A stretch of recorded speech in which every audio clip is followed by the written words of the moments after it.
Compañeros, el día de hoy mi compañero Alexis López Alonso y su servidora Prisa Soco Sandoval vamos a exponer el tema de asma en la materia de pediatría.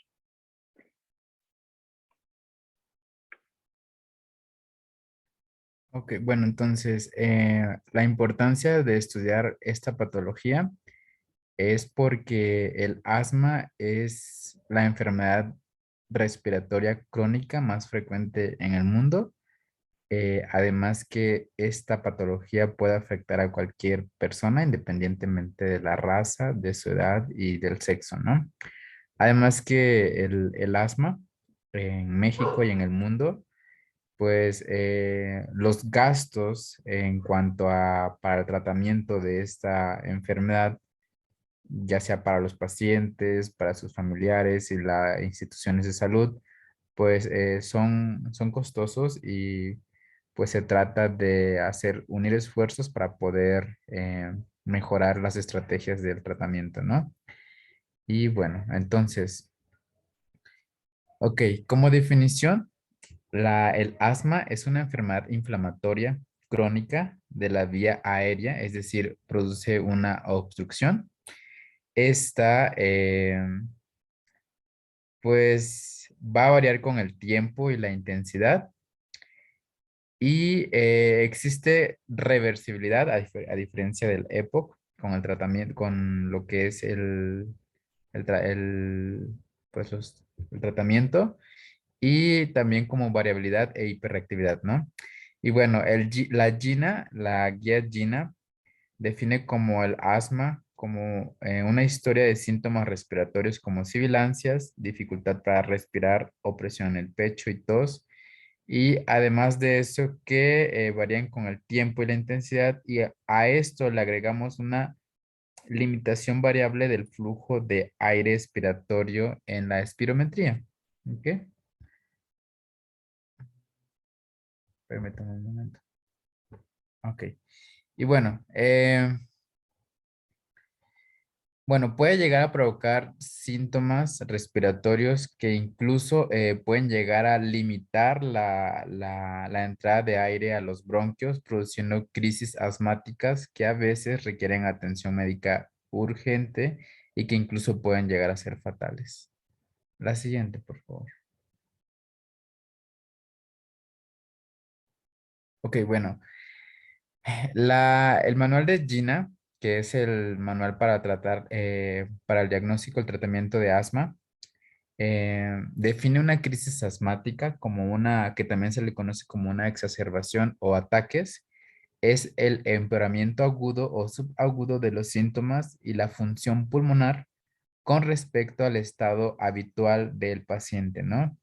Estos pues son más comunes y más graves cuando el asma pues no está controlado y sobre todo un paciente que tiene pues muchos factores de riesgo, como lo vamos a ver más adelante. La siguiente, por favor, compañero. Bueno, existen algunos factores de riesgos. Las diferentes bibliografías las pueden clasificar, por ejemplo, en factores del huésped, como se ve en la primera columna, los factores ambientales, como se ven en la segunda columna, y algunos otros factores de riesgo para exacerbaciones, como los que se ven en la tercera columna. Bueno, en la primera columna tenemos, por ejemplo, factores del huésped, ¿no? Es muy importante la genética, sobre todo la presencia de alguna enfermedad atópica en los pacientes y esto podemos buscar también en la historia clínica del paciente, si madre, padre, hermanos o abuelos tienen antecedentes con alguna enfermedad como pues atópica como dermatitis atópica o incluso pues asma. Em, ya que pues los genes predisponen a la aparición de esta enfermedad e incluso a la hiperreactividad de la vía aérea e inflamación de la vía aérea crónica, ¿no?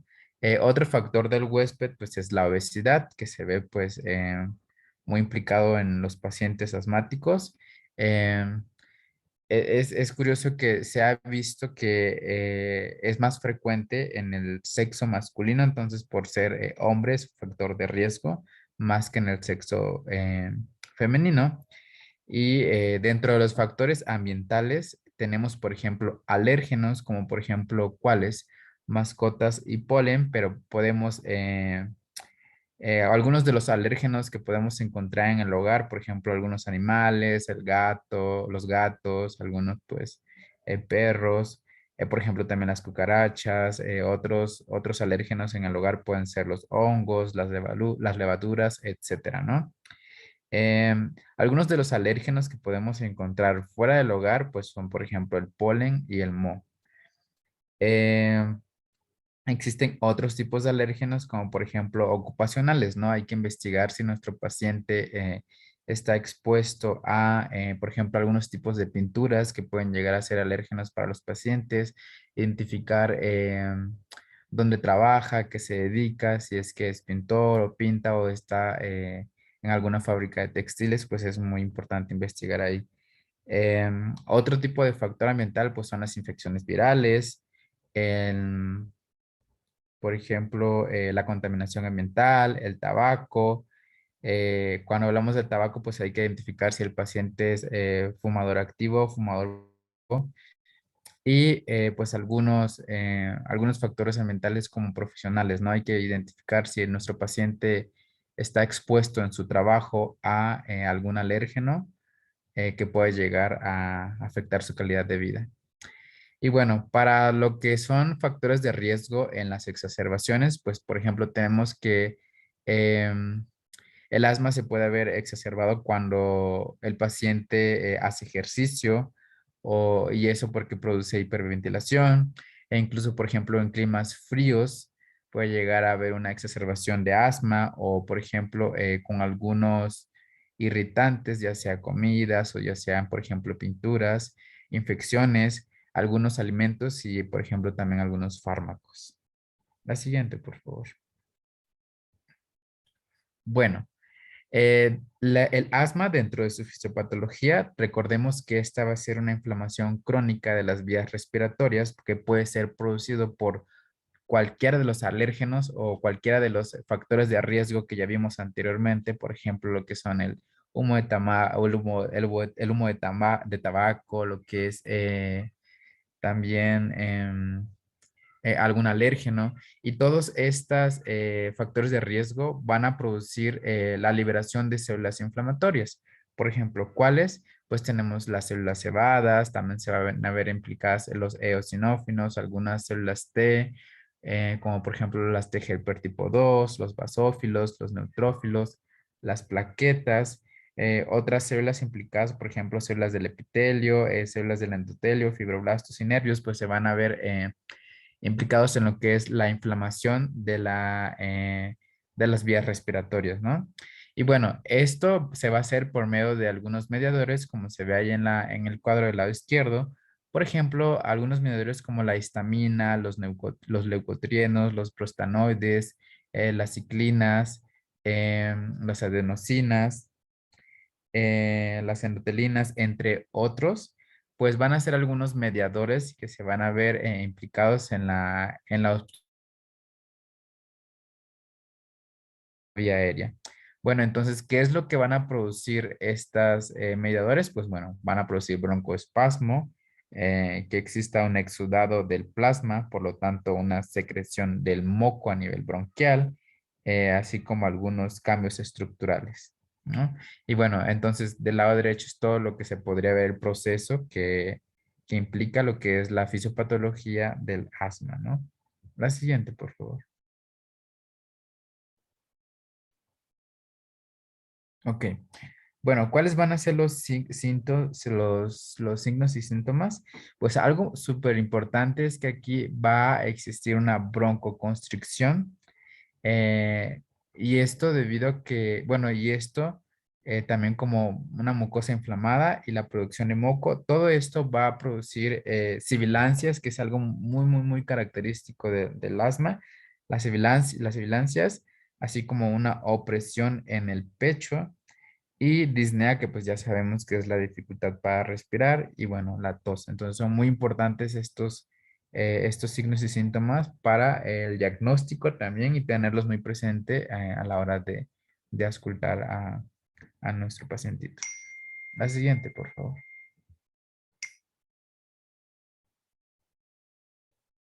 Ok, bueno.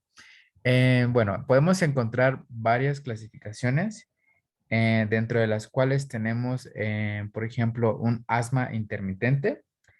Tenemos también un asma que es moderada, que es de persistencia moderada. Ay, me equivoqué no, sí es persistencia moderada. Otro que es el asma de persistencia leve y otro que es el asma persistencia severa, ¿no?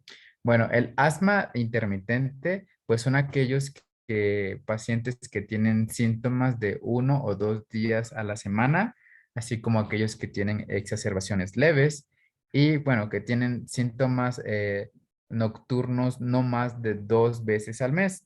Y bueno, más adelante vamos a ver en el diagnóstico, pero aquí es muy importante el FEP1 o el PEP, que lo podemos encontrar igual o menor al 80% predicho, o por ejemplo, igual el FEP1 que sea variable del menos del 20%, ¿no?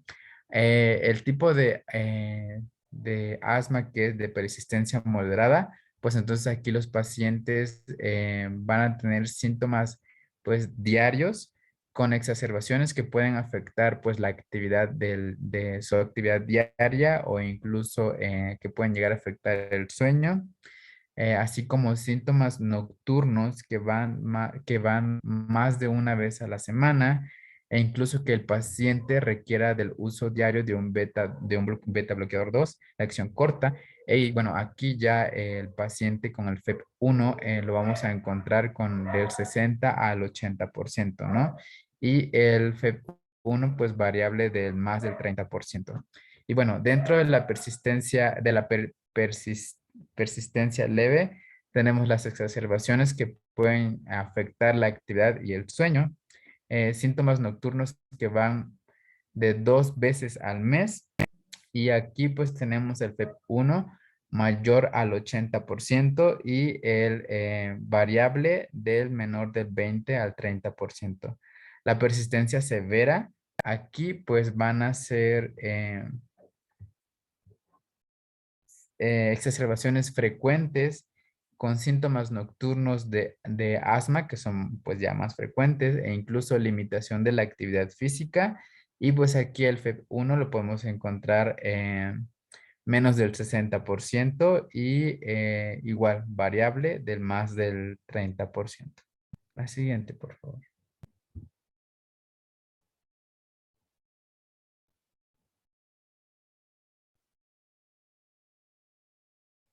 Ok, bueno, entonces dentro de la clínica, aquí ya lo había mencionado un poco, pero es muy importante bueno, del lado izquierdo encontramos como un diagrama donde podemos encontrar tres, pues, síntomas muy característicos y signos como, por ejemplo, las sibilancias, que es súper característico de lo que es el asma, la disnea, que es la dificultad para respirar, y la tos, ¿no?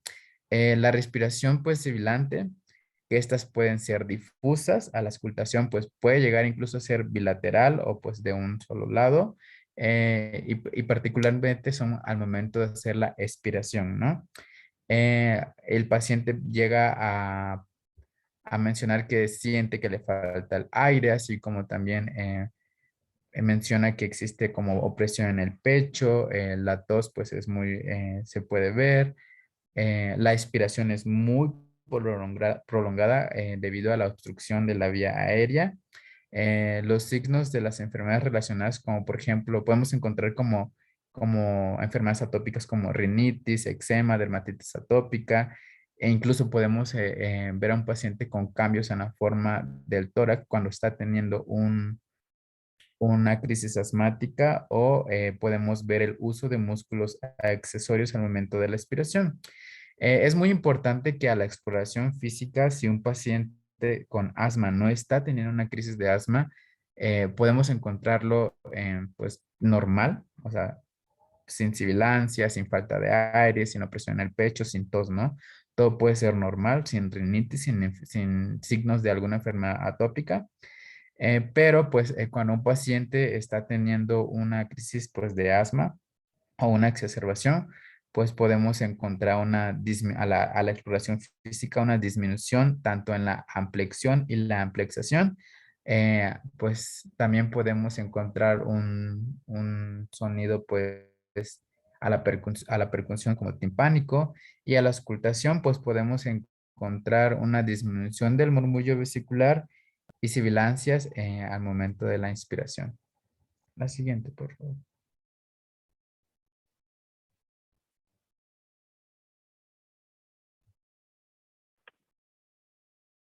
Bien, ahora vamos a ver cómo abordar un paciente con asma. Es importante saber y reconocer que el asma, así como nos comentó nuestro compañero, es una enfermedad que va a tener muchas variaciones. Es por eso que se le llama o se le denomina como una enfermedad heterogénea y que generalmente se va a caracterizar por una inflamación crónica de las vías respiratorias. Va a tener dos características principales que la definen y que hay que tener muy en cuenta al momento del diagnóstico para sospechar. El primero son aquellos antecedentes de síntomas respiratorios, como lo pueden ser y como lo comentó nuestro compañero, respiraciones sibilantes, falta de aire, opresión en el pecho y tos, que esta puede variar con el tiempo en intensidad. Y también es importante reconocer que va a haber una limitación variable del flujo de aire expiratorio. Eh, el diagnóstico en general de asma debe ser confirmado siempre, siempre, y hay que tenerlo muy en cuenta para futuras referencias porque así como lo vimos muy breve, existen las crisis asmáticas que son como secuelas de la misma asma y que hay que saber tratar. Entonces, ¿cuáles van a ser los criterios para establecer el diagnóstico de asma? En primera, hay que tener en cuenta el cuadro clínico, lo que les comentaba: respiración sibilante, falta de aire, opresión en el pecho y tos.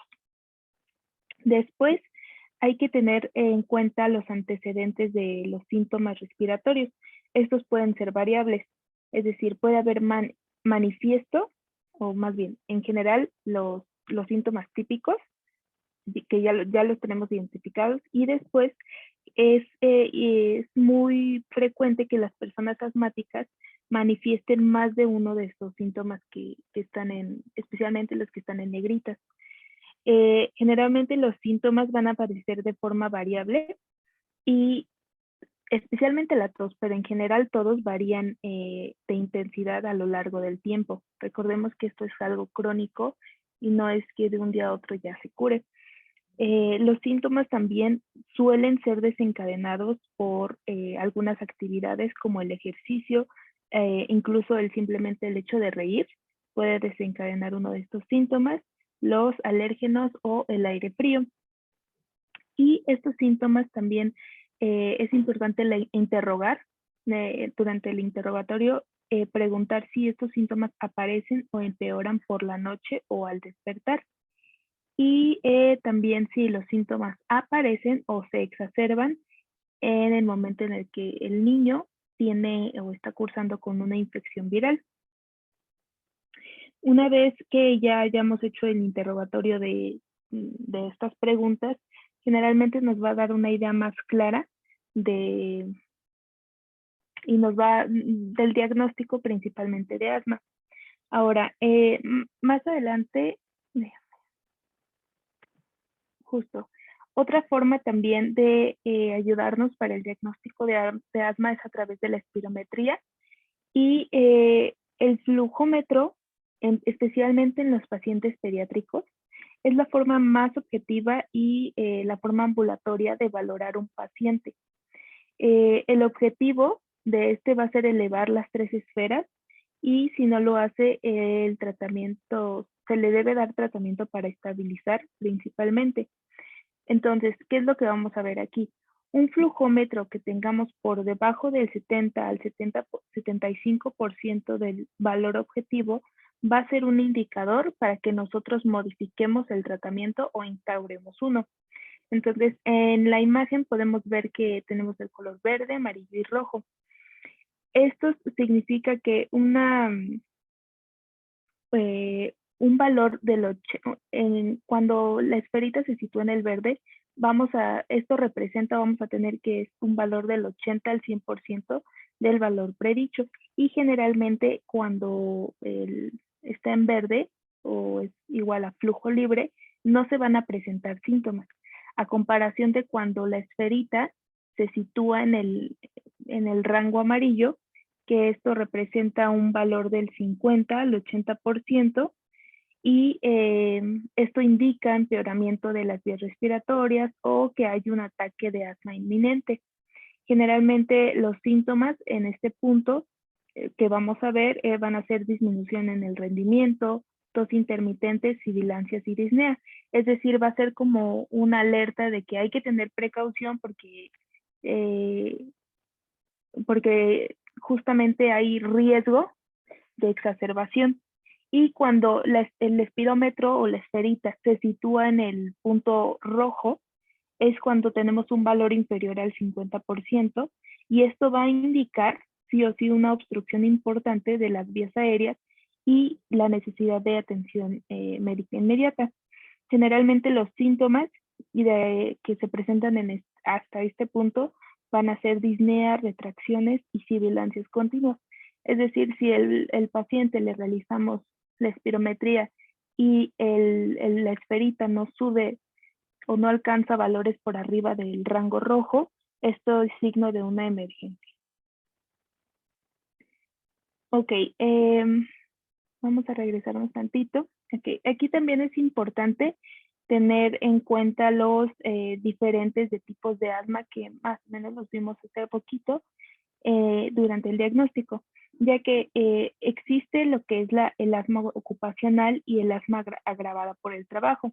Entonces es importante que nosotros preguntemos, bueno, en este caso, si es un paciente pediátrico, no aplicaría, pero en general para hablar de asma sí sería importante interrogar por exposiciones laborales, si mejora o no cuando se retira del trabajo y si es posible eliminar la exposición como una opción. En el caso de las pacientes embarazadas, aquellas que lo estén o deseen estarlo, hay que preguntar sobre el asma y hacer énfasis en la importancia de tomar un tratamiento controlador de asma más bien durante el embarazo o incluso antes de embarazarse. En los fumadores o pacientes exfumadores hay que considerar la posibilidad de un síndrome de superposición en el que se presenta asma y EPOC al mismo tiempo, y también hay que considerar esto en los adultos mayores, ya que generalmente el asma está subdiagnosticada debido a que no se tiene muy buena percepción ni diagnóstico de este. Y también es importante hacer como un paréntesis aquí, que en los adultos mayores no hay que suponer que la disnea en los pacientes mayores es normal debido a la edad. Más bien hay que sospechar de una condición física deficiente y incluso aunque los pacientes tengan actividad reducida, no tienen por qué presentar disnea. Y bueno, hasta aquí este momento, este paréntesis. Ahora, en cuanto al tratamiento del asma, aquí es importante que vamos a tener 3 puntos. Este circulito que ven aquí primero tenemos que empezar a revisar la respuesta. Es decir, evaluar los síntomas, evaluar o interrogar si ha habido exacerbaciones, evaluar los efectos secundarios una vez que ya se dio el tratamiento, evaluar la función pulmonar y la satisfacción del paciente. Principalmente esto se interroga a los padres. Y ese es el momento de revisar la respuesta. Después viene el momento de evaluación. En esta parte hay que confirmar el diagnóstico de ser necesario, porque muchas veces se piensa que el diagnóstico es asma, se da tratamiento, pero se se ve que no hay mejoría, incluso aunque escalen a un tratamiento más complejo o más completo. Entonces hay que verificar que efectivamente sea asma. Hay que evaluar el control de los síntomas y de los factores de riesgo, los que sean modificables, incluida la función pulmonar. Hay que evaluar las comorbilidades y esto también es muy importante, evaluar la técnica para usar el inhalador y la adherencia que tiene el paciente al tratamiento. Esto también en las guías hacen mucho énfasis porque muchas veces no es que como tal el tratamiento falle, sino más bien no hay mucha adherencia por parte del paciente o se utiliza mal las técnicas al utilizar el inhalador. Entonces no sirve de mucho si no se utiliza una buena técnica. Y por último, pasamos a la etapa de ajustar el tratamiento. En esta parte hay que evaluar los factores de riesgo que sean modificables y las comorbilidades que presente el paciente. Hay que tener también estrategias no farmacológicas. O sea, el tratamiento del asma no únicamente va a ser farmacológico y pues hay que educar al paciente especialmente sobre las técnicas al usar el inhalador y sobre los medicamentos que este conlleva. Ok, entonces, para evaluar y asignar un tratamiento a un paciente asmático, hay que hacernos algunas preguntas y para saber en qué escalón poner a nuestro paciente. Hay que primero evaluar el control de los síntomas durante las últimas 4 semanas. ¿Qué significa esto? Preguntarle si el paciente ha tenido síntomas diurnos más de 2 veces por semana, si tiene despertares nocturnos debido al asma, si tiene necesidad de utilizar medicamento de rescate más de 2 veces a la semana y si presenta limitación en las actividades cotidianas debido al asma. Todo esto simplemente se puede responder con sí o no, sí o no, sí o no. Entonces, un paciente bien controlado no va a tener ningún punto, o sea, cada que el paciente responda así es igual a un punto, entonces son 4 preguntas, deberíamos tener un máximo de 4 puntos. Si un paciente bien controlado no va a tener ningún punto, es decir, a todas las preguntas respondió que no. Un paciente parcialmente controlado, de las 4 preguntas, 2 respondió que sí. Por ejemplo, el paciente les dice, sí me despierto en las noches debido al asma.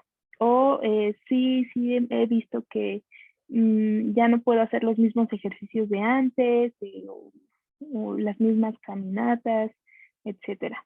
Entonces ahí ya van 2 puntos. Si el paciente responde afirmativamente a 2 preguntas, es un paciente parcialmente controlado. Y si el paciente respondió sí a 3 o más preguntas, o todas las respondió que sí, es un paciente que no está controlado. Esto es importante tener en cuenta para saber en qué escalón lo vamos a poner. Ahora, una vez que tenemos eso, también es importante que identifiquemos todos los factores de riesgo. Hago mucho énfasis en esto, pero de esto también depende mucho el tratamiento, así como las comorbilidades que puedan contribuir al deterioro de la función pulmonar del paciente, ya que esto también puede aumentar las exacerbaciones y los efectos secundarios del medicamento que se le dé.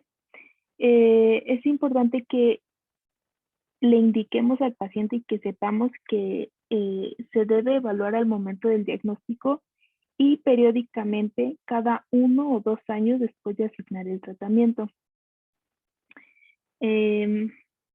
Ya habiendo identificado esto, podemos asignar un tratamiento, pero como les comento, antes de asignarlo hay que considerar nivel de control de síntomas, factores de riesgo para posibles exacerbaciones, algunas características fenotípicas que tenga el paciente, las preferencias del tratamiento hacia el paciente y la efectividad de los medicamentos que tengamos disponibles. También es importante, especialmente pues aquí en México hay que evaluar el costo del paciente, del tratamiento para el paciente y la seguridad de los medicamentos. Entonces, lo que vamos a hacer es este cuadrito se resume, es el mismo que este, es una representación esquemática diferente, y tenemos como el primer paso, que es el control del asma. El control del asma, evaluar factores de riesgo. Segundo paso, ver si existen comorbilidades. Y tercer paso, vamos a ver específicamente aspectos relacionados con el tratamiento. Entonces, para el manejo del asma, vamos a tener varios objetivos. Dentro de los objetivos a largo plazo van a ser la reducción de los riesgos y el control de los síntomas. El objetivo del manejo del asma principalmente es reducir la carga para el paciente y reducir su riesgo de presentar muerte relacionada con el asma. Eso es lo que debemos tener siempre en cuenta. Evitar cualquier exacerbación posible y, por supuesto, evitar daño de las vías respiratorias y los efectos secundarios del medicamento. El manejo del asma va a... Es como un ciclo continuo. Debido a que es una enfermedad crónica, es como un ciclo continuo en donde hay que evaluar, ajustar tratamiento y revisar la respuesta. A la primera opción de tratamiento que le demos, puede que no funcione, puede que tampoco funcione la segunda. Entonces es un ciclo continuo de evaluación, respuesta. Ahora, el tratamiento para prevenir las exacerbaciones del asma y controlar los síntomas va a incluir medicamentos, por supuesto, principalmente, y también el tratamiento de los factores de riesgo modificables y las comorbilidades. Recuerden que les dije que no únicamente iban a ser con farmacológicos, sino el tratar los factores de riesgo también va a determinar mucho el resultado del tratamiento que nosotros le demos al paciente. Entonces, para obtener buenos resultados en el tratamiento de asma, debemos iniciar el tratamiento con corticosteroides inhalados tan pronto como sea posible después de haber establecido el diagnóstico. ¿Esto por qué? Debido a que los pacientes con asma, incluso aquellos que presenten asma leve y controlada, pueden tener exacerbaciones severas en cualquier momento. Entonces, en cuanto iniciemos con corticosteroides inhalados lo antes posible, va a ser mejor. Es por eso que en el paso 1, lo que tenemos primero es ICS. Esta ICS representa, no, es la abreviación de corticosteroides inhalados. Es importante saber que que este tipo de medicamentos, los corticoides inhalados, a dosis bajitas, van a reducir considerablemente las hospitalizaciones y la muerte por asma. Esto es algo que se ha visto, por eso lo primero que tenemos que hacer pues es dar un corticosteroide. A dosis bajas se ha visto que son efectivos y que también reducen los síntomas, mejoran la función pulmonar y previenen de la broncoconstricción, que generalmente esta se induce por ejercicio. Entonces, si recordamos, uno de los factores de riesgo que podían inducir algún ataque de asma era justamente el ejercicio, y con estos pues tenemos menos probabilidades. El tratamiento temprano con este tipo de fármacos, los corticosteroides, generalmente mejora la función pulmonar si es que los síntomas han estado por más de 2 años y hasta los 4 años. También en la guía llegaron a la conclusión, después de haber hecho las investigaciones, que mejoraba mucho la función pulmonar si un paciente que no se había tratado empezaba inmediatamente con corticosteroides. Y a diferencia de aquellos pacientes que no toman corticosteroides inhalados y que presentan una exacerbación severa, pues estos pacientes van a presentar una función pulmonar a largo plazo menor que la de aquellos que iniciaron un tratamiento con corticosteroides.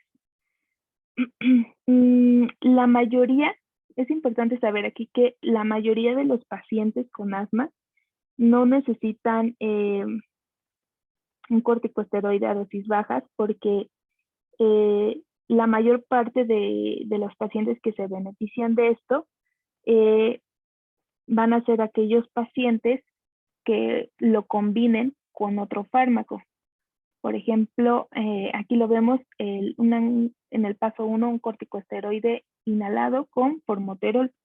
Generalmente se recomienda la combinación de medicamentos para una mejor respuesta. Entonces, en el caso del formoterol, aquí tenemos que puede ser la beclometasona o la budesonida. Entonces, la combinación de corticosteroide más formoterol a dosis bajas puede servir también como terapia de control y según sea necesario lo podemos ocupar para asma leve y para reducir riesgo de exacerbaciones. Esto es algo que desde la guía del 2019 hasta la del 2020 se recomienda que ya no se utilice únicamente broncodilatadores agonistas beta 2 de acción corta, que eran los SABA. Lo podemos ver aquí en el paso 1, pero bajito.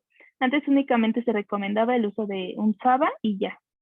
Pero ahorita ya no se recomienda tanto. Entonces, el uso, lo que tenemos que tener en cuenta es un uso de corticosteroides, que puede ser la beclometasona, la budesonida, la fluticasona, o cualquiera que pertenezca a ese grupo, más una budesonida, por ejemplo.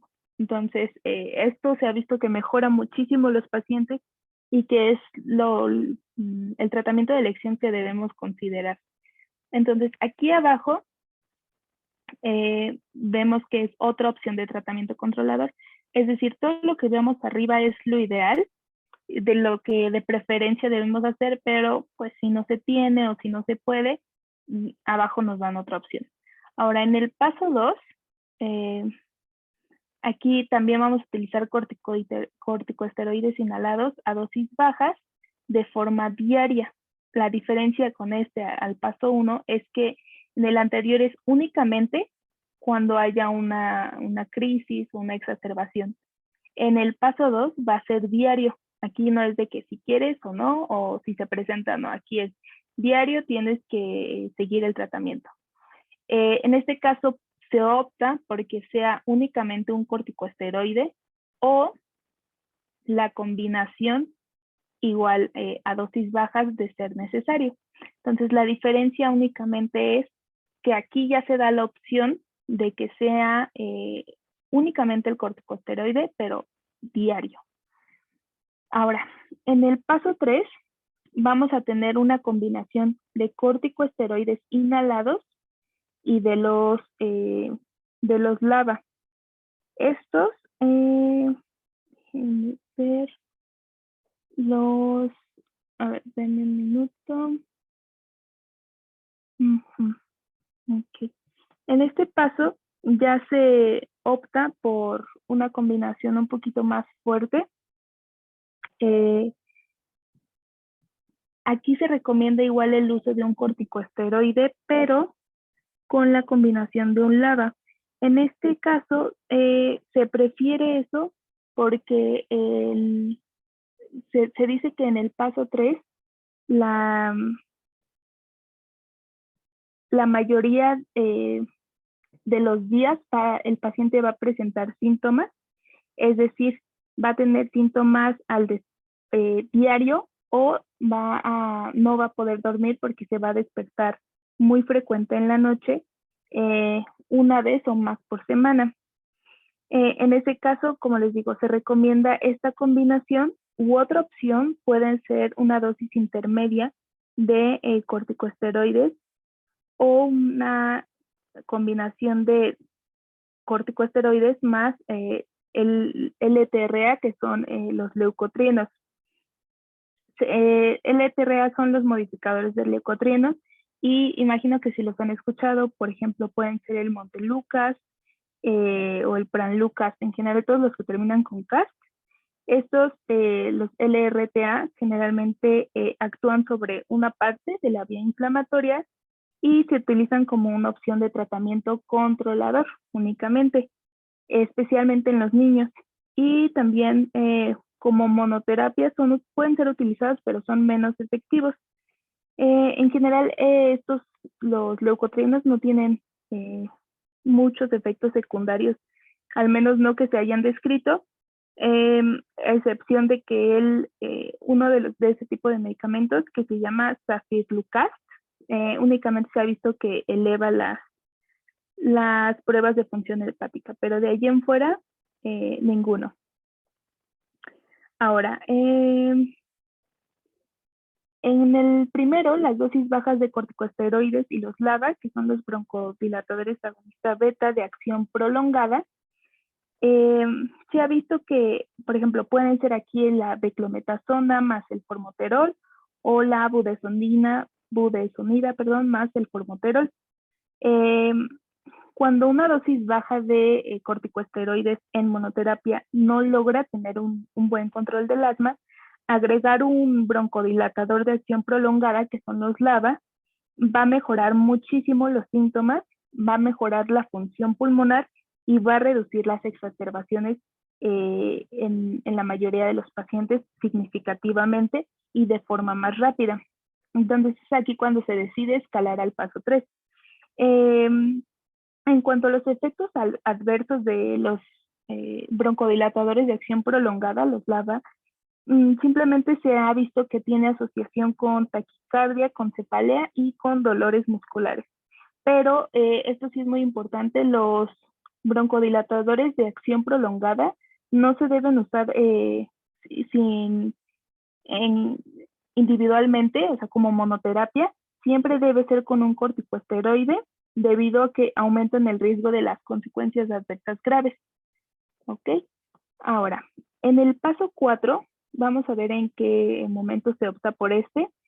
Aquí se va a optar por escalar el tratamiento si los síntomas se presentan la mayoría de los días o hay despertares nocturnos por asma 1 o más días a la semana y hay una baja función pulmonar. Si nosotros, de acuerdo a las preguntas que hicimos del inicio, llegamos a esa conclusión, se va a tener que para el control,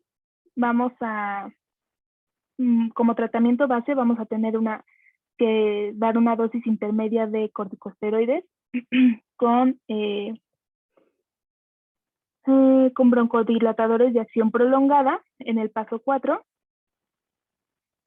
Y esto como tratamiento base. Y como tratamiento de control o de rescate para las exacerbaciones, podemos dar bajas dosis de la combinación de corticosteroides con formoterol, como puede ser la budesonida o la beclometasona, cada que lo requiera, u otra opción también puede ser los agonistas beta 2 de acción corta, que son los ABAs. Y en general en los niños de 6 a 11 años se recomienda únicamente dar para el rescate o para cuando se presentan exacerbaciones en el paso 4, un SABA. Y en el paso 5 es cuando los síntomas son totalmente incontrolables.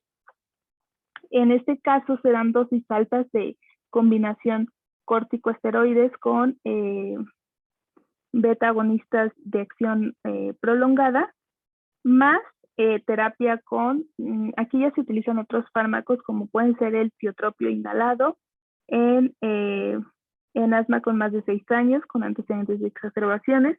También puede ser algún fármaco anti-IgE como el omalizumab, especialmente este se opta para el asma alérgica severa. También puede ser fármacos anti-IL-5 como el mepolizumab o el reslizumab intravenoso. Y generalmente este es para el asma eosinofílica severa o algún fármaco anti-IL-5R como el benralizumab. En general estos ya son muy, muy específicos, pero por ejemplo otra opción en el paso 5 pueden ser dosis bajas de corticosteroides orales.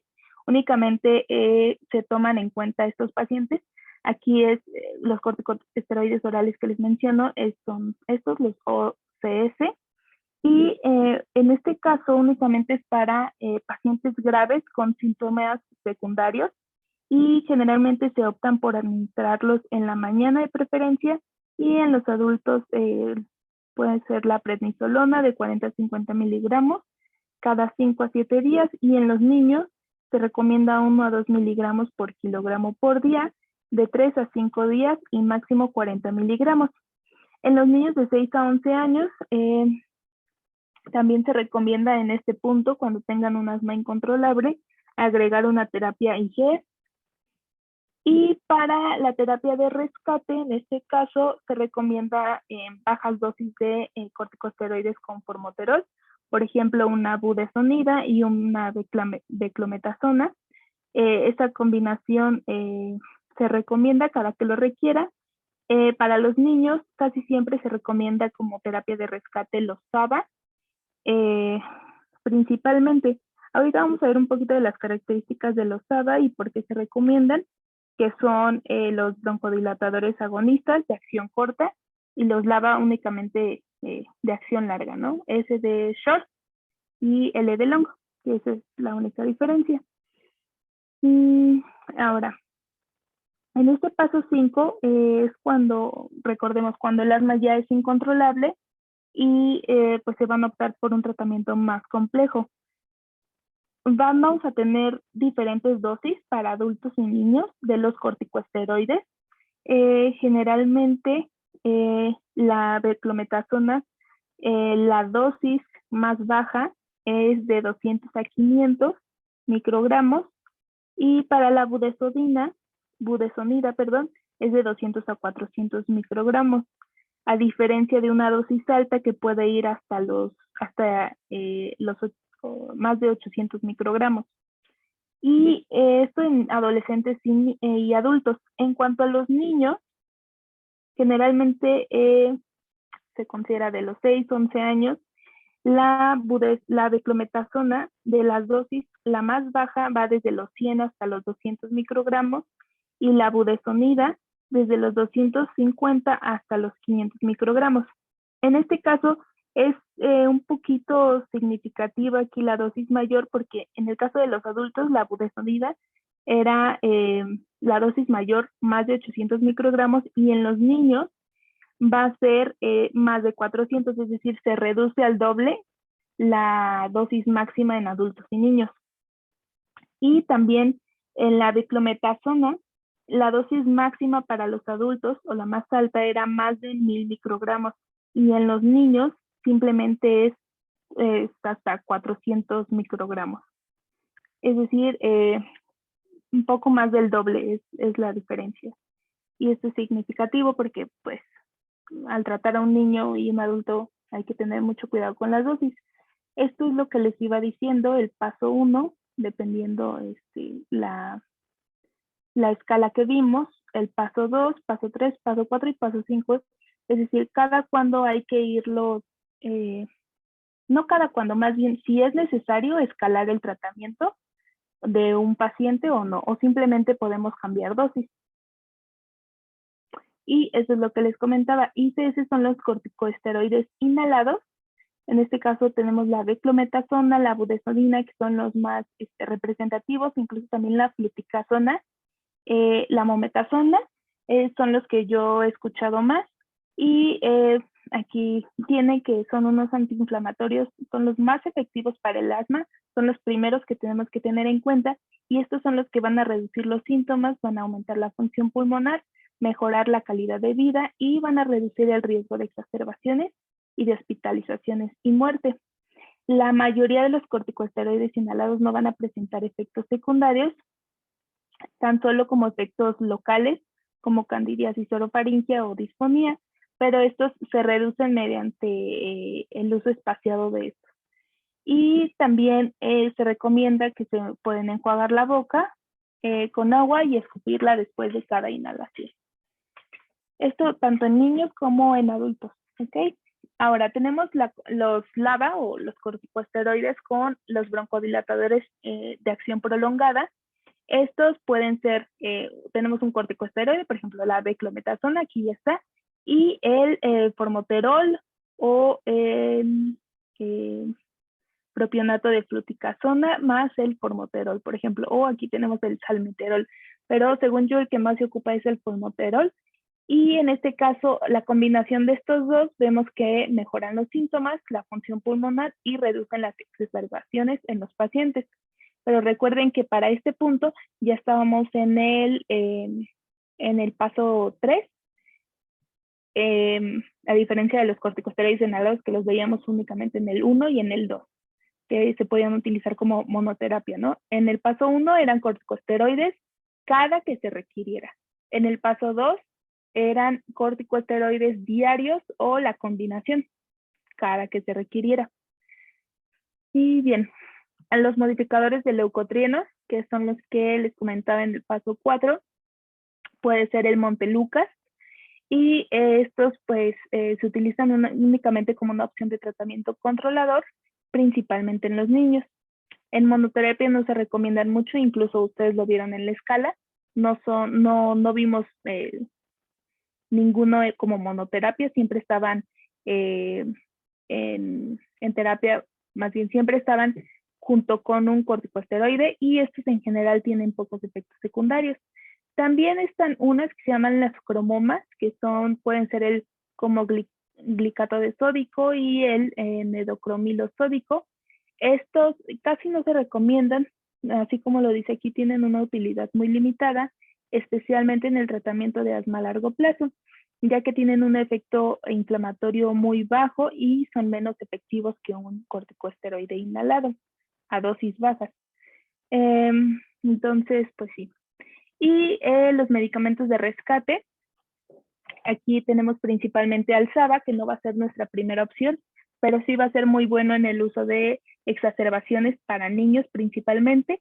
Y aquí tenemos el más conocido, que es el salbutamol o el albuterol.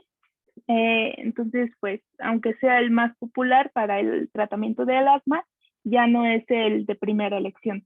Estos se recomendaban porque brindan un alivio rápido de los síntomas o de las exacerbaciones, así como de la broncoconstricción. Pero como aquí dice, los SABA solo deben utilizarse según sea necesario y a la dosis y frecuencia mínimas necesarias. Antes, las guías establecían que los SABA eran la primera opción de tratamiento, pero se ha visto que estos empeoran los efectos a largo plazo y corren el riesgo los pacientes de tener exacerbaciones más severas. Por eso ahora se opta por el uso de corticosteroides inhalados. Y en cuanto a los efectos secundarios, pues se han reportado temblores y taquicardia al inicio del uso de estos medicamentos. Ya después se dice que desaparecen por la tolerancia y por su uso regular. Esto es lo que les comentaba, simplemente es una especificación de corticosteroides con formoterol a dosis bajas, que se recomienda como terapia de control, especialmente para el paso 2, es decir, un asma leve, y reduce el riesgo de exacerbaciones severas en comparación con la monoterapia únicamente con SABA. También tenemos otros que son los anticolinérgicos de acción corta, como el bromuro de ipratropio o el bromuro de oxitropio, y esto se ha visto que generan en los pacientes sequedad en la boca, un sabor amargo, y su uso a largo plazo se ha visto que es como terapia de rescate, pero es menos efectiva que los SABAs, y el uso a largo plazo se ha recomendado en el asma aguda, pero hay que tener cuidado porque se puede tener adicción a este medicamento, y también se ha visto que reduce el riesgo de hospitalización. Y bueno, tenemos otras combinaciones que son los corticosteroides de acción corta, los SABA inhalados. A ver, espérenme. Ajá. Es este de aquí. Aquí abajito vemos que no solamente existen las opciones de corticosteroides inhalados. En el paso 5, al último vimos que se optaban por corticosteroides sistémicos, como puede ser la prednisona o la prednisolona. Únicamente se deben tener en cuenta en asma de tipo incontrolable, El tratamiento a corto plazo generalmente va de 5 a 7 días en adultos y es importante que únicamente se utilice para exacerbaciones agudas severas. Se va a preferir la terapia con corticosteroides orales, que son los que les comentaba, antes que una terapia con corticosteroides sistémicos, ya sea administrados por vía intramuscular o intravenosa, ya que se ha visto que son igual de efectivos que un corticosteroide a nivel oral. Estos van a tener más efectos secundarios. A corto plazo, pueden producir trastornos del sueño, reflujo, aumento del apetito, hiperglicemia y cambios en el estado de ánimo. Y a largo plazo se ha visto que pueden producir cataratas, glaucoma, hipertensión, diabetes, supresión suprarrenal y osteoporosis. Es decir, los efectos son más significativos y más alarmantes, por lo tanto, hay que tener mucho cuidado con el uso de este y también con el tiempo que se utilicen. Y bueno, ya por último, una vez que conocimos los tratamientos de elección para el asma, es muy importante que después de asignarle un tratamiento al paciente, no es como fácil asignárselo, pero sí es importante monitorearlo una vez que haya empezado con el tratamiento.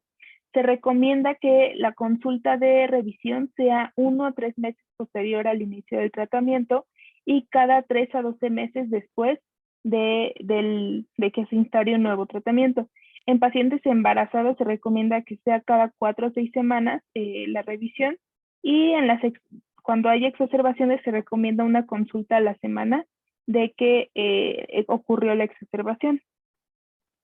Es muy importante también que midamos la función pulmonar, la FEV1, antes del tratamiento, posterior de 3 a 6 meses de instaurado el tratamiento y al menos 1 o 2 veces al año después de que el paciente ya está controlado.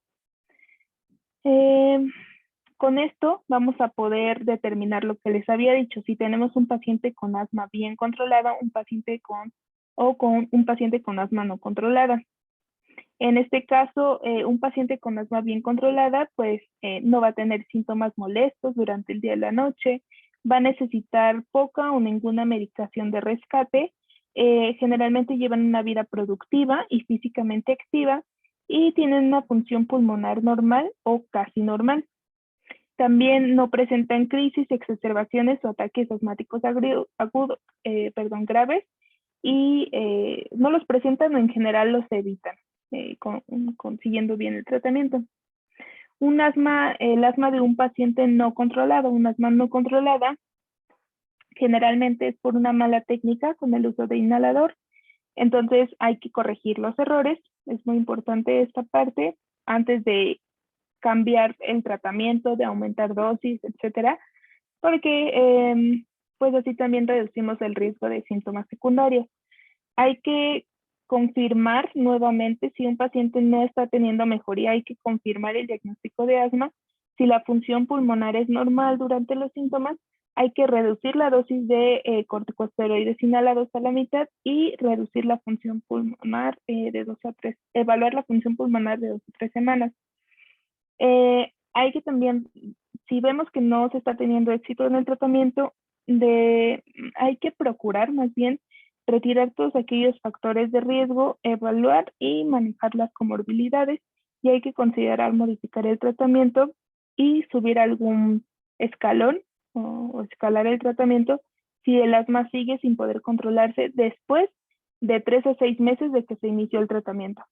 Entonces, se podría decir que el tiempo que vamos a darle a un paciente antes de escalar el tratamiento o antes de subir un escalón es de 3 a 6 meses, ¿ok?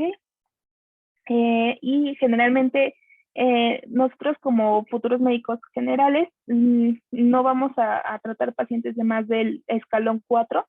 Generalmente esos ya se tienen que referir al especialista o simplemente ya los ve el especialista, no es como que nos lleguen a nosotros. Y bueno, esta parte sí la quiero dejar muy clara porque cómo y cuándo hay que aumentar el tratamiento del asma o cuándo hay que escalar, pues simplemente si en 3 meses vemos que no está funcionando bien, intentamos aumentar dosis evaluamos nuevamente a los 6 meses, no funciona, bueno, tendríamos que pasar al siguiente escala. ¿Qué más? ¿Qué más en esta parte? Pues evaluar la técnica que no sea incorrecta, la deficiencia en la adherencia al tratamiento y los factores de riesgo modificables. Esto sería lo principal para el asma. Y también, así como podemos escalar el tratamiento, también podemos disminuirlo. ¿Cuándo sería el caso? Bueno, una vez que haya control y mantenimiento del asma durante al menos 3 meses, cuando un paciente no esté, en general si queremos disminuir o retroceder un escalón, el paciente no debe tener ninguna infección de vías respiratorias, no debe estar viajando y tampoco debe estar embarazada. Tenemos que evaluar el riesgo y tener en cuenta también las exacerbaciones que haya tenido y medir nuevamente la función pulmonar. Y se recomienda que si se va a reducir si se va a modificar a los corticosteroides, se tiene que reducir la dosis en un 20 a un 50% a intervalos de 2 a 3 meses. No puede ser inmediato, debe ser escalonado. Y en tratamiento, en aquellos pacientes que tengan un tratamiento a dosis baja de corticosteroides o de leucotrienos, se prefiere o se recomienda que se cambie a la combinación de corticosteroides con formoterol cada que sea necesario. Y esto sí es muy, muy importante. Nunca, nunca, nunca se cambie, se escale el tratamiento o se retroceda. Nunca se debe detener la administración de corticosteroides completamente. Siempre el corticosteroide inhalado va a ser el fármaco de base para el tratamiento de asma. Y bueno, eso sería todo. No sé si tengan alguna duda. ¿Alguien que tenga alguna duda, pregunta o algo que no se haya entendido?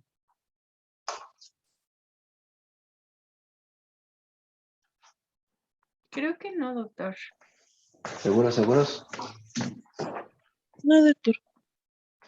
Bueno, yo sí tengo una pregunta, no a los que expusieron, al grupo en general. Histopatológicamente,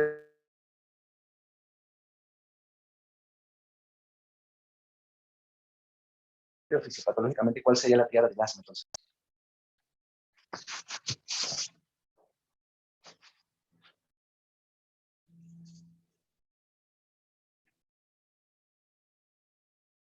Nada más uno, no todos.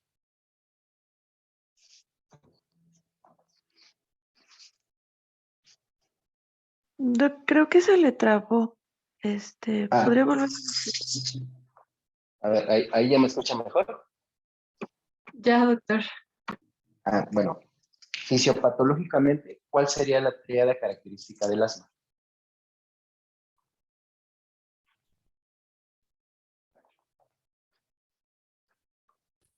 Doc, ¿es la triada de Samter? ¿Y Eh, cuál es? Recuerdo que propiamente hablaba del asma, la presencia de pólipos nasales y posible alergia al ácido acetilsalicílico. No. El compañero nos comentó que había cambios a nivel bronquial. Secundarios A, que son 3 característicos. ¿Cuáles son?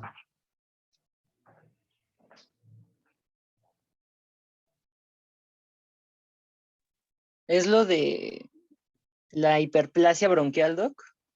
Hiperreactividad bronquial. Por ahí, doctor. ¿Qué más? Entonces, si ahí todo eso era lo de la hiperplasia de las glándulas productoras de moco. Creo La que había también hipersecreción de moco.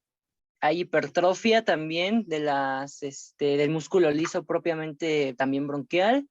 Edema. O Ya. la broncoconstricción. Pero sí está bien, doctor. Esas son 3.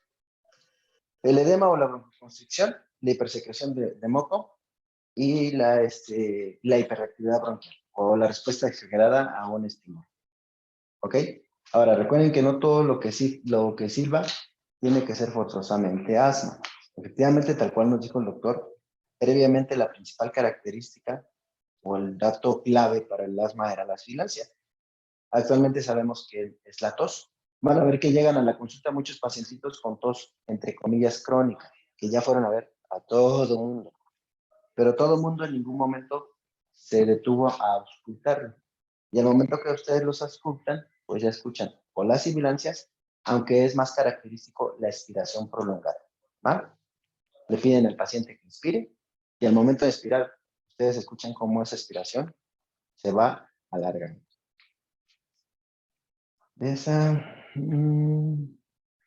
El compañero nos comentaba que uno de los factores de riesgo eran los animalitos. Entonces vamos a sacrificar a los perros y los gatos. ¿Quién tiene perros y gatos? ¿O quién tiene un perro o un gato? Yo, y soy igual paciente atópico, se supone que tengo alergia a ellos. Bueno, es que ahí esa es la controversia. No es precisamente que se tenga alergia al pelo de los gatos o de los perros. Normalmente lo que somos alérgicos o a lo que llega a ser alérgico al paciente asmático es al ácaro del polvo. Entonces se recomienda que si efectivamente ya descartamos que el animalito, su pelo, no es el que está causando la reacción, se bañen por lo menos cada tercer día para evitar el acúmulo de polvo, porque eso es realmente lo que provoca la reacción alérgica en el paciente y por consiguiente la crisis asmática. ¿Okay? Para que también no se vayan con la idea de que asma hay que sacrificar al perro. No, tienen que ver todo ese tipo de situaciones. ¿Qué medidas generales le darían a un paciente que tiene asma?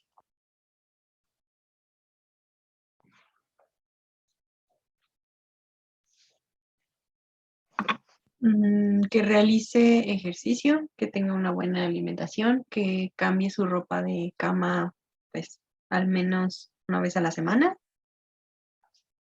Si es el cambio de ropa, el ejercicio no se recomienda mucho porque también puede ser un disparador o un detonante de la crisis asmática. Pero el cambio de cama ha sido Que no fume. por lo menos cada tercer día y por lo menos un paciente, las personas que están alrededor. Se tenía la idea que el humo de tabaco era el que condicionaba la crisis asmática. Actualmente se ha visto que no. Los químicos que quedan en la ropa o adherida a la ropa de la persona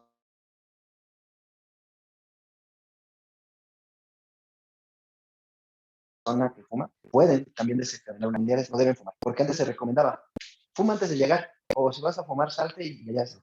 Pero entraba, esta persona tenía pues todavía los químicos impregnados en la ropa y el paciente podía presentar una crisis asmática. ¿Ok? Entonces, en medida de lo posible, no debe fumar. Los peluches. El paciente con asma no debe tener muñecos de peluche. Se lavan, se meten en un bonito celofán y se ponen en una venta de bazar y se venden. ¿Ok? Porque eso acumula mucho polvo. El moho de los hongos, también como bien dijo el doctor, o la humedad, son un factor muy predisponente para las crisis asmáticas. ¿Ok? Ahora, el doctor nos dijo que hay que hacer una espirometría. ¿A qué edad se hace el diagnóstico de asma? A partir de los 4, ¿no? Exactamente, que es cuando el paciente ya coopera. Hay dos formas de hacerlo. Recuerden que es la espirometría simple o la espirometría con un broncodilatador. Se sugiere que si es la primera vez sea sin el broncodilatador. Si es un paciente de seguimiento es con broncodilatador, porque necesitamos ver cómo está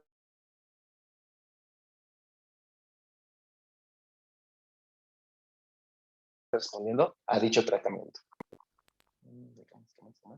Ahora, ¿cómo vamos a dar los disparos a un paciente? ¿O cómo le vamos a recomendar al paciente que se dé sus disparos?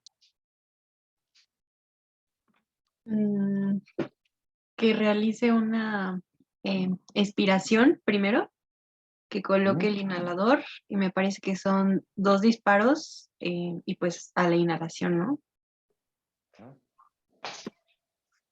¿Y eso dónde se va? Hacia los bronquios. Al estómago, doctor. Preferentemente en los niños no se recomienda que sea este tipo por eso lo comento porque la doctora sí fue muy repetitiva en la cuestión de la técnica en cuanto a los disparos del inhalador. Si tú le pides a un paciente, sin importar la edad, meta aire, saca aire, meta aire, saca aire. Ahora que va a meter aire, des el disparo. La gran mayoría se va al estómago porque se lo tragan, ¿va? O cuando hacen la expiración, lejos de respirar el aire, por decirlo, o llamarlo de alguna manera, se lo tragan. Y la gran cantidad del medicamento se va al estómago. Ahí no nos sirve, donde realmente lo necesitamos es en el bronquio. Entonces, aún en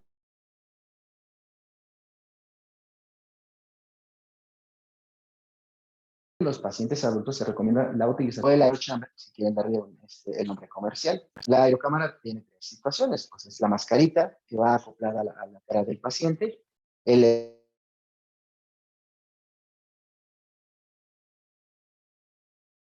espaciador propiamente dicho y donde van. La ventaja de este espaciador es que cuando yo doy un disparo, este medicamento se contiene en el tubo contenedor y al momento que yo realizo los movimientos de la respiración, ahora sí el medicamento se va hacia los pulmones. Entonces, preferentemente debemos utilizar un espaciador, ¿ok? Ahora, no tengo la posibilidad económica para un espaciador, porque el comercial les cuesta entre 320 a 500 pesos. ¿Qué le puedo recomendar a mi paciente que utilice como espaciador?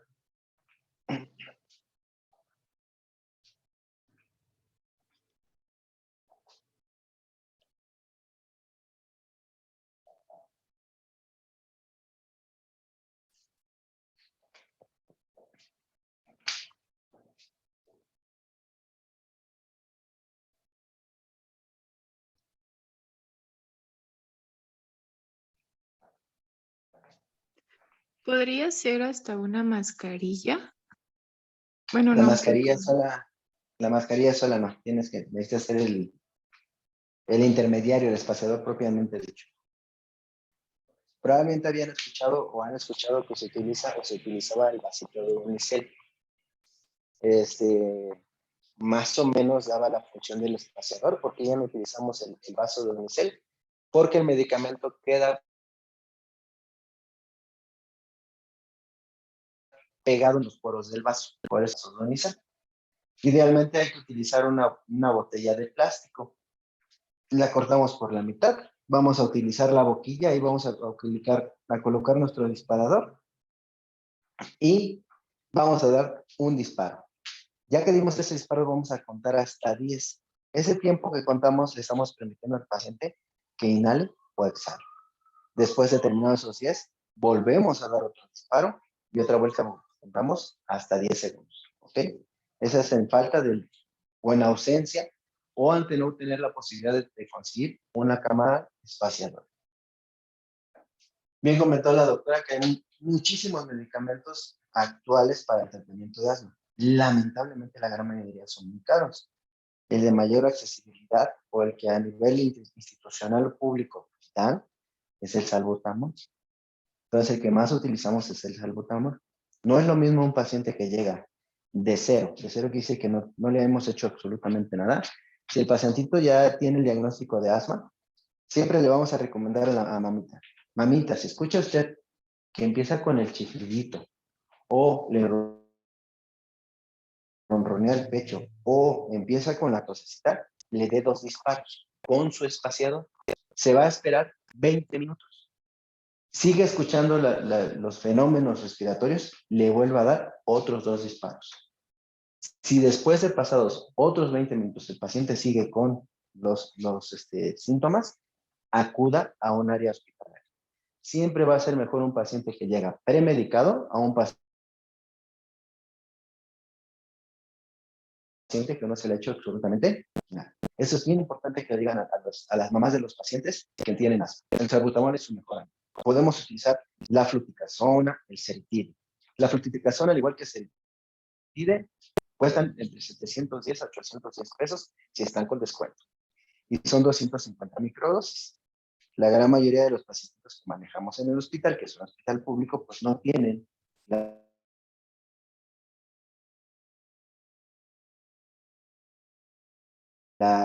la posibilidad de utilizar este medicamento del tratamiento del asma, pero insisto, por la falta de accesibilidad económica, con el salbutamol por lo menos podemos darle un tratamiento adecuado a nuestro paciente.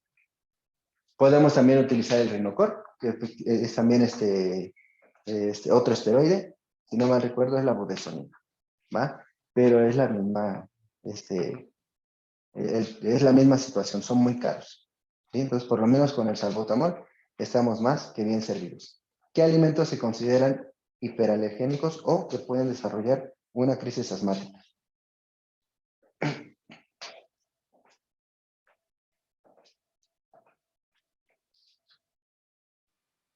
Me parece que había escuchado del huevo. Ajá, huevo, Pues los Las mariscos, pescados, ujú, los cítricos, la fresa, ajá, el como cuál es kiwi, la fresa, exacto. la fresa, el kiwi, el plátano creo que también lo manejaban, pero pues No, no el creo. plátano no, la naranja, Las nueces. las nueces, exactamente. El chocolate, El chocolate, bien, doctor. Entonces, todos esos tipos de alimentos, vamos a decirle, mamá, que en medida de lo posible no los consumamos, o por lo menos que sean consumidos una vez a la semana, y no juntos, ¿va? Porque a veces la mamita, pues no es comiendo toda la semana y te hago unos huevitos, huevitos con jamón y salchicha y una leche de chocolate. Y el niño llega al hospital con su crisis asmática. ¿Cuál es el único medicamento que está contraindicado en un paciente con asma?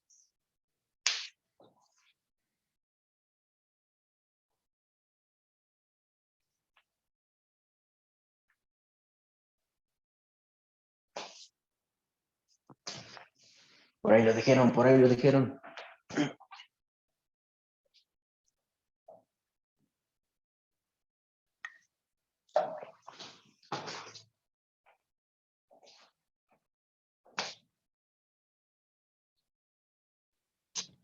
¿La aspirina, Doc? El ácido acetil salicílico específicamente, ¿va? Pero sí, la aspirina, que es un nombre comercial, ¿ok? ¿Preguntas, dudas?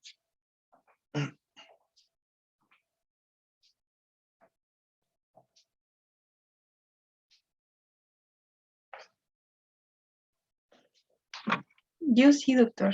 ¿Qué pasó? En dado caso de, bueno, es que lo cuento, lo pregunto porque me pasó y es hasta la fecha pues no encuentro el motivo, pero Ujú. no soy asmática, pero soy pues atópica. Y cuando me indicaron el Montelukast me causó dermatitis. Entonces, no recuerdo por qué otro medicamento me lo cambiaron, pero ¿cuál sería como la alternativa más eficaz? Pues parte del tratamiento es el Montelukast, que es un antileucotrienos, y aquí lo que estamos tratando de evitar es la reacción alérgica, específicamente. Entonces, no es que haya uno eficaz, doctora. Aquí la cuestión es darle una oportunidad al paciente. Usted es alérgica a la sal, específicamente, porque no todos los pacientes que toman el Montelukast van a hacer la reacción. Usted tuvo esa mala suerte. Pero decirle que haya alguna otra alternativa con respecto al Montelukast, no, desafortunadamente no, doctora. Ok, muchas gracias, doctor. Ok. ¿Alguien más? ¿Alguna pregunta, duda?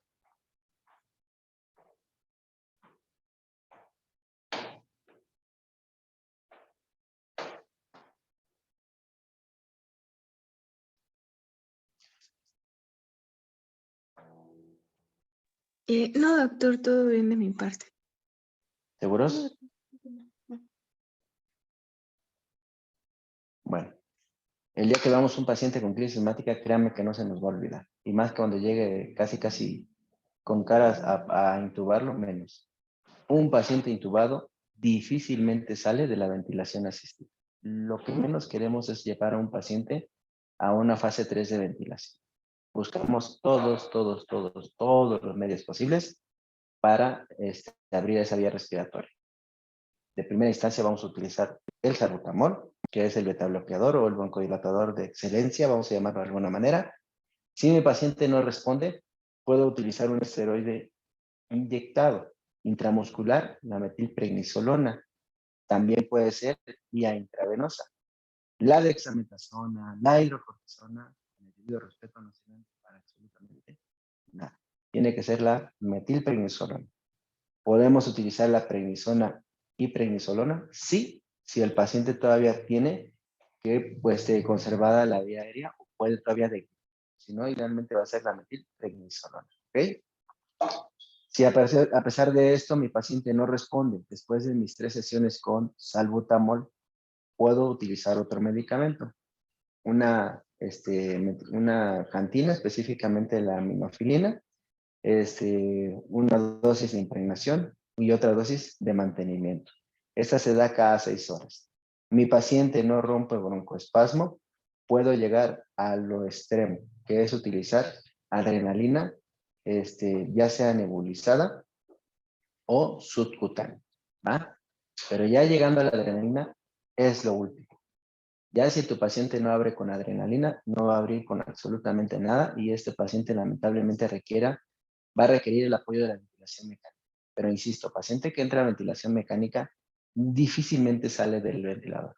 ¿Por qué? El ventilador, recuerden que lo único que hace es el intercambio de este oxígeno, dióxido de carbono, pero no lleva la función de la nariz. La nariz tiene, aunque no lo parezca, funciones importantes. Humidifica, filtra y pues también da la temperatura a nuestro aire inhalado, ¿no?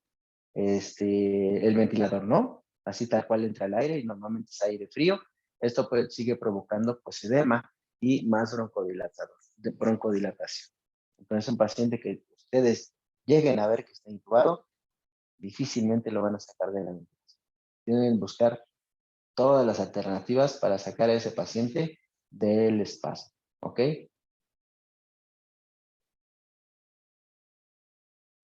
Sí, doctor. Bueno, preguntas o dudas.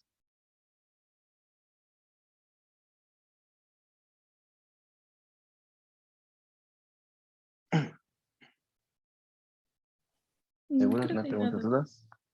Bueno, si no hay preguntas o dudas, esta semana es ¿cómo se llama? Ensayo y error. ¿Por qué lo digo? Los que tuvieron pues ya oportunidad de ir el día de hoy a los servicios, vieron que nadie sabe qué hacer. ¿Va? ¿Por qué no sabemos qué hacer? Porque se están reincorporando a la cuestión de la situación hospitalaria. Entonces, en lo que volvemos a agarrar un poquito el trajín, pues yo creo que esta semana va a ser así como de saber qué vamos a hacer con los compañeritos estudiantes. No se me desesperen, por favor. Si se fijan, son un mundo de gente y desgraciadamente son más de la competencia de la UNAM. Esto no los haga sentirse menos, ¿ok? Ustedes deben demostrar que son mejores.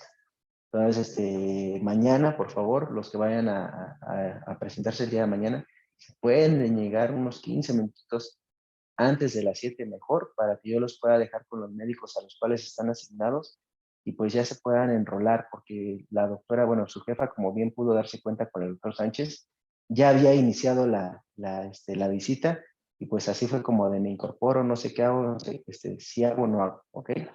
Específicamente los compañeritos que llegan conmigo a las 7 de la mañana hay clase de residentes, hay que asistir a esta clase, pues es una cuestión teórica que pues sí les va a servir de una u otra manera. Y los que llegan con el doctor Santiago, pues ahí sí no tengo ni idea qué hagan, porque se llega como a las 8 de la mañana. Pero por lo menos con los residentes ya podrían iniciar actividades en lo que el doctor Santiago, se incorpora. Como les había comentado con el doctor Santiago, su médico adjunto es el doctor Pérez, pero pues ya está en las noches. Y al parecer, su médico adjunto va a ser el doctor Gutiérrez. Ya nada más que me confirme realmente si va a ser el doctor Gutiérrez o algún otro médico que me vaya a apoyar en esta situación. En dado caso que vaya a ser el doctor Gutiérrez, les pido, si les pedía del doctor Díaz paciencia, con él les pido todavía más paciencia. El doctor es realmente muy estricto, ¿sí? Se pasa de estricto. Entonces, sí, y ahí tengan, ahora sí que con pincitas, casi voy al baño y lo busco primero para decirle que voy al baño. Voy a ir al laboratorio, a donde me vaya a mover, él debe saber, porque luego empieza casi a a dar una alerta Amber, porque el estudiante ya se... Entonces, si llegara a ser, insisto, el doctor Gutiérrez, ahí sí les pido un poquito de más paciencia, ¿verdad? Sí es un poquito duro, un poquito directo, sí, no lo voy a negar, a lo mejor tiende a ser hasta un poquito grosero, ¿no? Pero no lo hace con ninguna mala intención.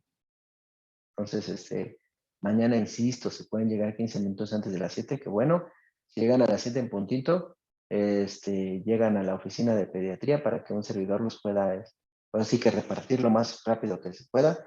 Ya la próxima semana, que pues ya saben dónde están los servicios, entre comillas, pues llegarían a dichos servicios, ¿no?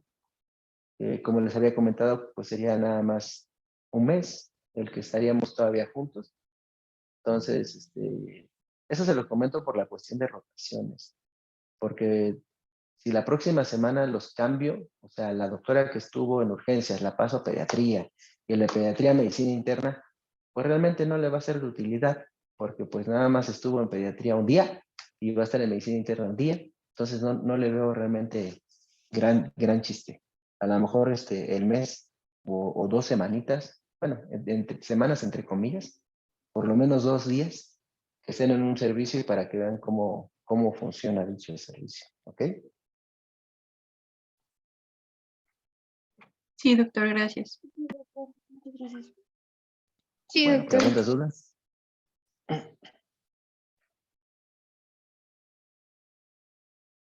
¿Seguro que hay dudas? Ay, yo sí, doc, pero igual es en cuanto a, pues cuando vayamos, porque Ujú. hace rato con el doctor Díaz estábamos platicando de la posibilidad de que se pasaran las clases de pedia de la mañana a la tarde, porque nos dijo que no nos podían proporcionar el wifi del hospital. Entonces que teníamos que irnos a un café internet o con nuestros datos tomar la clase. Y pues a veces sí es desde 7:30 hasta 10 de la mañana, entonces es como mucho tiempo, pero nos dijo que iba a platicar con usted. Bueno, lo veo, porque hoy no tuve la oportunidad de verlo y no me comentó absolutamente nada, es más, ni mensaje me ha mandado. Iba a ser un poquito complicado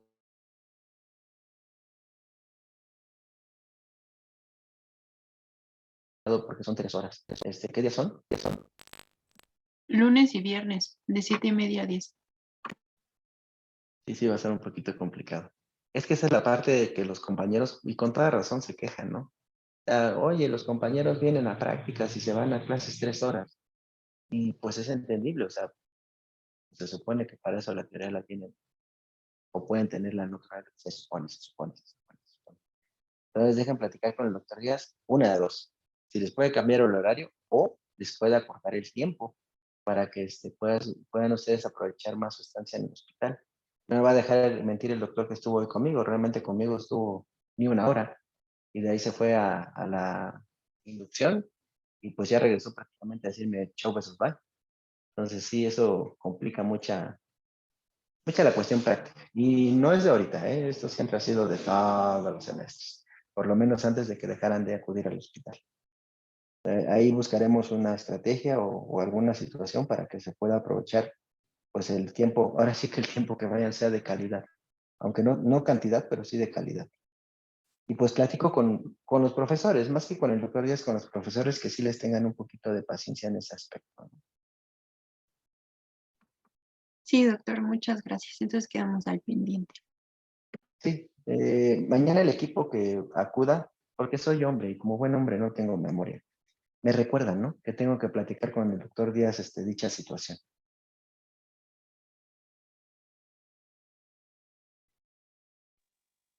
Sí, doctor. Ok.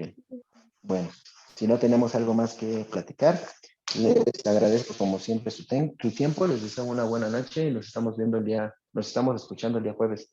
Yo espero que ya viéndonos. El día de hoy no puedo tener mi cámara encendida porque un servidor pues estaba en su terapia de rehabilitación y me da pena que me escuchen llorar. Entonces yo espero que el día jueves sí ya pueda yo tener encendida mi cámara. No se preocupe, doctor. Buenas noches y que se recupere. Gracias, nos estamos viendo el día jueves. Gracias, doctor. Buenas noches. Hasta luego. Gracias, Doc. Hasta luego. Que pase buena noche. Bye bye.